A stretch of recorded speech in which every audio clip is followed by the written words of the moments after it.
open eye, feel the waves cut through me, hypnotized by the sounds I'm breathing in. Subscribe now and press the bell icon. Never miss an update.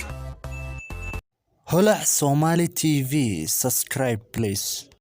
5 sano ka hor waxaa u soo guurnay guri meel duur ah ku yaalo familkan soo waday. Haddaba waxaa haystaa 2 gabdhood iyo xaaskeyga. Habeenkii dambe anigoo jiifo xaaskeyga i kicisay waxay tiri warka curyaa albaabka waa lagu soo qaraacaya. Anna waxaan ku yiri xilligan waa habeen waa saqda dhexe ayaan ugu soo qaraaci karo. wah maalintaay bal waan fiirinaa saaxiibay. kadib albaabkii aa imaaday hadduu qof kale noqdana waa shaqadaada isqari. albaabkii markaa furo waa cunug yariisba. waryahay inta maxaa ka samaynaysaa xilligan? wuu ii jawaab waay markaasuu orday sidii gari camal anna waan ka soo daba orday. xaaskaygana way i fiirinaysay.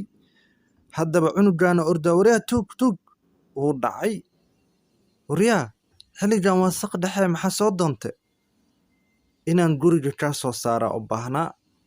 oo yaa saas ku yiri adeerkii aa igu yiri adeerka muxuu iga baahan yahay aniga inuu ku soo bixiyo unbuu rabay. aad baan u cabsaday. markii dambena waxaa maqlay xaaskeyga ku hayso war cabdiyo soo orod. sidoo kale waxaa maqlay shanqar dad soo socda.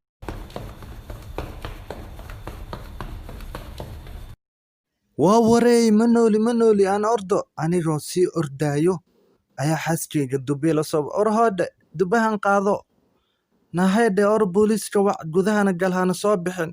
nimankana 4 nin bay ahaayeen. markii dambe waxaa isku qariyay armaajadaas.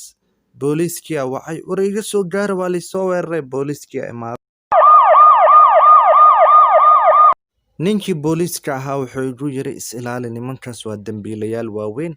haddaba nimankaas maxay iga rabeen? sidoo kale xaaskeyga iyo 2deeda carruur haddii u geli lahayn dil lahayn maxaa igu dhici lahaa? anigana ilaa maantadan waa isweydiiyaa maxay kaaga baahnaayeen. habeenkaa wixii ka dambeeyey waa soo guurnay. mar dambena kumaan noqon meeshaas. waa qiso xanuun badan oo dhacday. layga saara waan ku mahadsantiin daawashadeen.